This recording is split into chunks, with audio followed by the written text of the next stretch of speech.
कभी सोच के देखिए, एक जिंदा सांस लेती हुई चीज और एक बेजान वस्तु में असल में क्या फर्क होता है। आज हम जीवन के इसी ब्लूप्रिंट में गहराई से उतरेंगे और उन रहस्यों को समझेंगे जो जिंदा होने का सही मतलब बताते हैं। देखिए, इसका जवाब इस बात में नहीं है कि ये चीजें क्या हैं, बल्कि इस बात में है कि ये क्या करती हैं। ये उन लगातार चलने वाले जरूरी कामों का एक फ्लो है, एक रिदम है जो सभी जिंदा चीजें करती रहती हैं, तब भी जब वे बिल्कुल शांत दिखाई देती हैं। तो इस विश्लेषण में हम शरीर की सबसे जरूरी प्रणालियों की यात्रा पर निकलेंगे।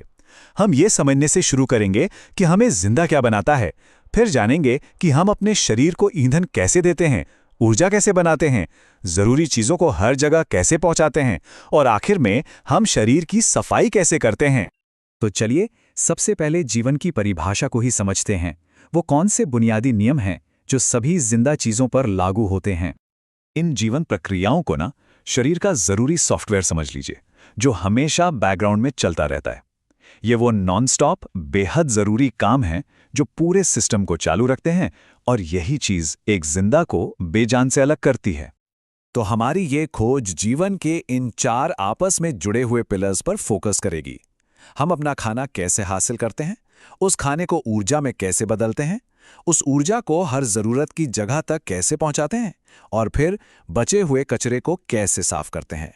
ये 4 प्रक्रियाएं ही किसी भी जटिल जीव के होने की असली नींव है।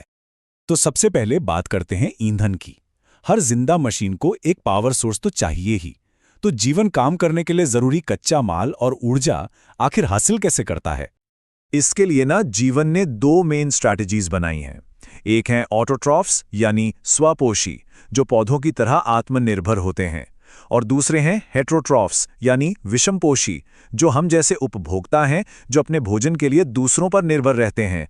यही बुनियादी फर्क पूरे इकोसिस्टम को आकार देता है। जो जीव अपना भोजन पूरा का पूरा खाते हैं, जैसे हम इंसान, उनके लिए ये प्रक्रिया एक बहुत ही कुशल रिवर्स असेंबली लाइन की तरह है, जो इन 5 मुख्य चरणों में बटी है। खाना अंदर लेना, उसे तोड़ना, अच्छी चीजों को सोखना, उन्हें काम में लाना और बाकी को बाहर निकाल देना। और ये सफर शुरू होता है मुंह से। दांत खाने को यंत्रवत यानी मैकेनिकली तोड़ते हैं, जबकि लार में मौजूद एंजाइम्स रासायनिक पाचन शुरू कर देते हैं। मतलब खाने का विघटन यहीं से शुरू हो जाता है। इसके बाद खाना पेट में पहुंचता है, जो एक बहुत ज्यादा अम्लीय चेंबर है। यहां इसे मथ कर एक सेमी सॉलिड पेस्ट में बदल दिया जाता है, जिसे काइम कहते हैं। प्रोटीन को तोड़ने का गंभीर काम यहीं से शुरू होता है। अब इस स्लाइड में जो बात सच में दिलचस्प है, वो ये है कि छोटी आंत ही वो मुख्य जगह है जहां पोषक तत्व आखिरकार शरीर में सोख लिए जाते हैं। ये विली नाम की लाखों उंगली जैसी संरचनाओं की बदौलत होता है, जो सोखने के लिए सतह के क्षेत्रफल को जबरदस्त तरीके से बढ़ा देती हैं। तो शरीर ने अपना ईंधन सोख लिया है, लेकिन वो उस ईंधन को इस्तेमाल करने लायक शक्ति में कैसे बदलता है। ये हमें ले जाता है सेलुलर पावर हाउस तक, यानी श्वसन की प्रक्रिया तक। या जरूरी बात यह है कि ये सारा काम एक ही अणु से होता है, जिसे अक्सर सेल की रिचार्जेबल बैटरी कहा जाता है, एटीपी। जब इसके बॉन्ड टूटते हैं तो ऊर्जा निकलती है, जो शरीर की हर एक गतिविधि को शक्ति देती है।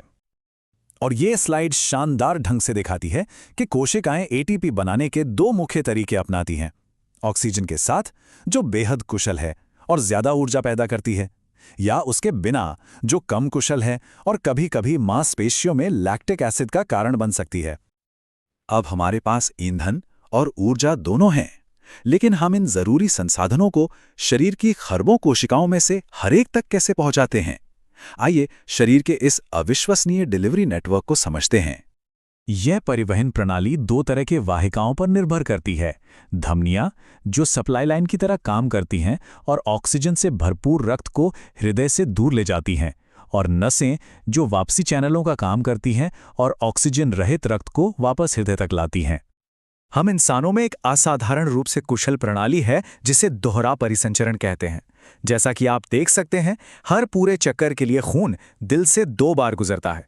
एक बार फेफड़ों में ऑक्सीजन लेने के लिए, और फिर दोबारा उस ऑक्सीजन युक्त रक्त को बाकी शरीर में पंप करने के लिए। ये ऑक्सीजन की अधिकतम डिलीवरी पक्की करता है। और आखिर में इतनी सारी गतिविधि खाने, सांस लेने और परिवहन के बाद शरीर में अपशिष्ट यानी कचरा तो पैदा होता ही है। तो सिस्टम को साफ और सुचारू रूप से चलाने के लिए शरीर कचरा बाहर निकालने के इस जरूरी काम को कैसे संभालता है? मानव उत्सर्जन तंत्र हमारे शरीर का मुख्य फिल्ट्रेशन प्लांट है। यह गुर्दों से शुरू होता है, जो खून से कचरे को छानकर मूत्र बनाते हैं। यह फिर मूत्रवाहिनी के माध्यम से मूत्राशय में जमा होता है और अंत में बाहर निकाल दिया जाता है। लेकिन असली जादू तो सूक्ष्म स्तर पर होता है। हर किडनी के अंदर नेफ्रॉन नामक लाखों छोटी फिल्ट्रेशन इकाइयां होती हैं। इन्हें एक सूक्ष्म सेना की तरह सोचें, जो हमारे खून को साफ करने और शरीर में एक स्वस्थ संतुलन बनाए रखने के लिए लगातार काम करती रहती है। तो इन प्रणालियों की एक खामोश, स्वचालित सिम्फनी हमें जीवन के बारे में क्या बताती है? ये दिखाती है कि जिंदा होना कोई स्थिर अवस्था नहीं, बल्कि एक अविश्वसनीय रूप से गतिशील और समन्वित प्रक्रिया है। ये एक आत्मनिर्भर चमत्कार है, निरंतर रखरखाव और नवीनीकरण का एक ब्लूप्रिंट, जो हमारे अस्तित्व के हर एक पल को शक्ति देता है। यही वही जटिल नृत्य है जो चट्टान को पेड़ से और मूर्ति को हम आप से अलग करता है।